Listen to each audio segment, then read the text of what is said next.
terrorise people by threatening them with nuclear weapons. That's what it does. We're bullies. That's what it says.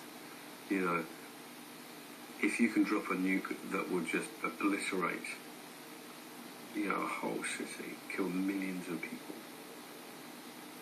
then, you know, I think it's a devastating indictment of a country.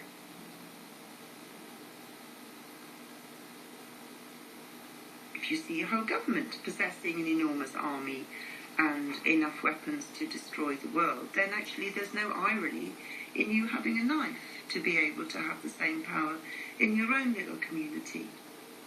Direct action is actually a way of confronting power in such a way that it makes you feel empowered.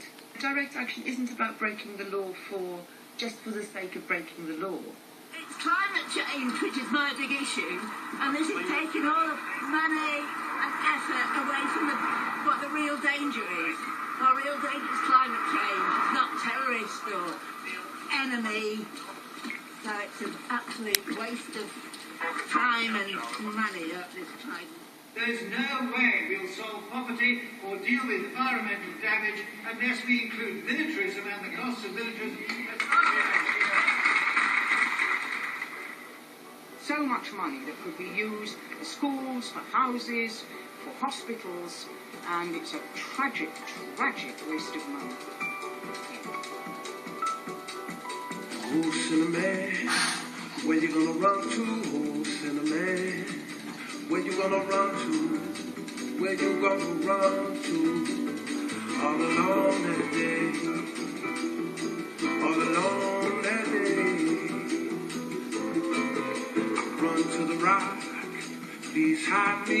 I run to the rock, please hide me, Lord. I run to the rock, please hide me all alone that day, all alone that day.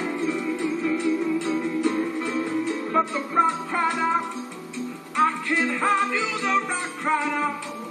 I can't hide you, the rock cried out. I ain't gonna hide you alone that day, alone that day. I said, rock, what's the matter with you, rock? I said, rock, did you see I needed you? Lord, Lord, Lord, Lord, Lord, alone today, alone that day. I run to the river, it was bleeding. I see the sea, it was bleeding. I see the sea, it was bleeding. All alone today, alone today, alone today, alone today. And I said,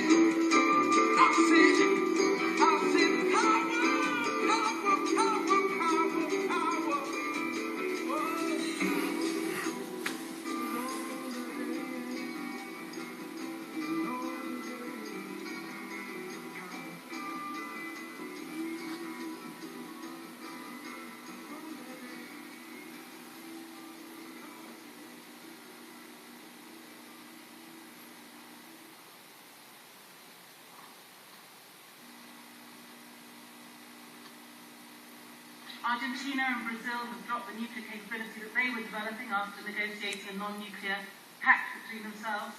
And so I think it really is important to stress that disarmament isn't a distant dream. It does happen, it can happen, and will happen again.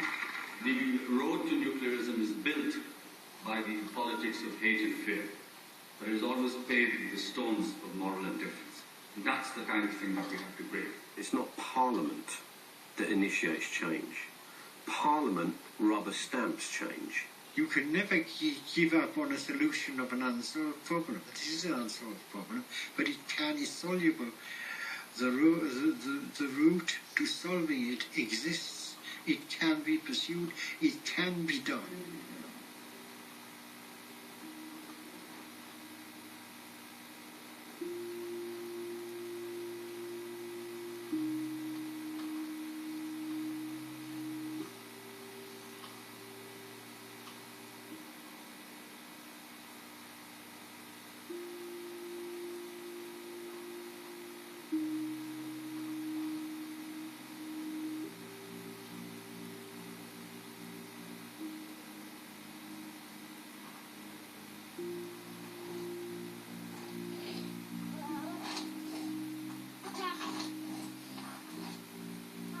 system that sucks wealth to the top of the pyramid is propped up with taxpayers' money going to big banks and the military.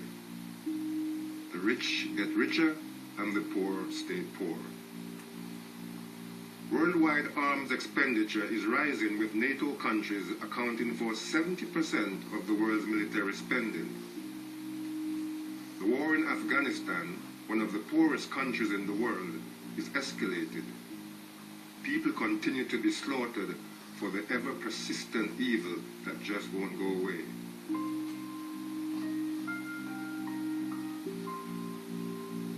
The Iron Curtain has vanished. The front lines might not be physical borders anymore, but the arms race is alive and well. It has moved into space. The Global Positioning System, GPS, guides cars and missiles to their destination. In 2004, the emergence of a solely civilian European competitor, Galileo, was met with fierce opposition from the US. The project was subsequently shelved due to US threats to shoot it down. When Clinton was president, the Pentagon issued a statement about full spectrum dominance. The United States aimed to dominate the world in land, sea, space, air, and information. The Pentagon says that all warfare on the Earth today is now controlled and directed by space technology.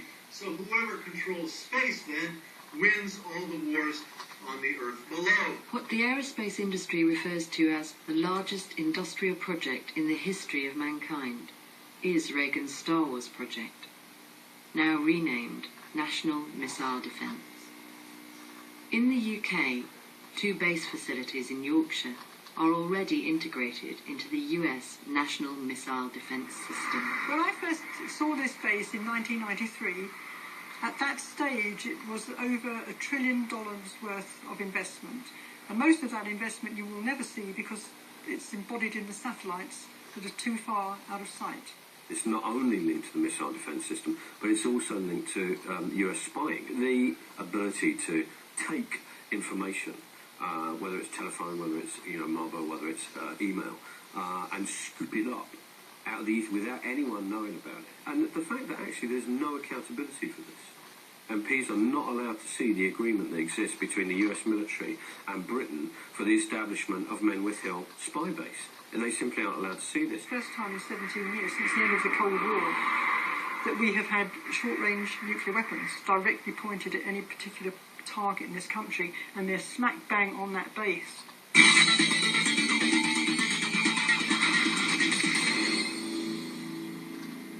An extensive command and control battle management communications infrastructure is the foundation of the missile defense system. Intercept. Director Crew, first target is destroyed. The massive communications network connecting all ballistic missile defense sites is of unprecedented global proportions. Intercept. Director Crew, first target is destroyed. Destroyed. In order to fund this plan for global domination through space technology, they have to destroy social progress in my country, and I think around the world too. All that this base represents is theft. Massive theft. Theft so grand that you can't get your head round it. Another world may not be possible, but unless we try, we are certain to fail.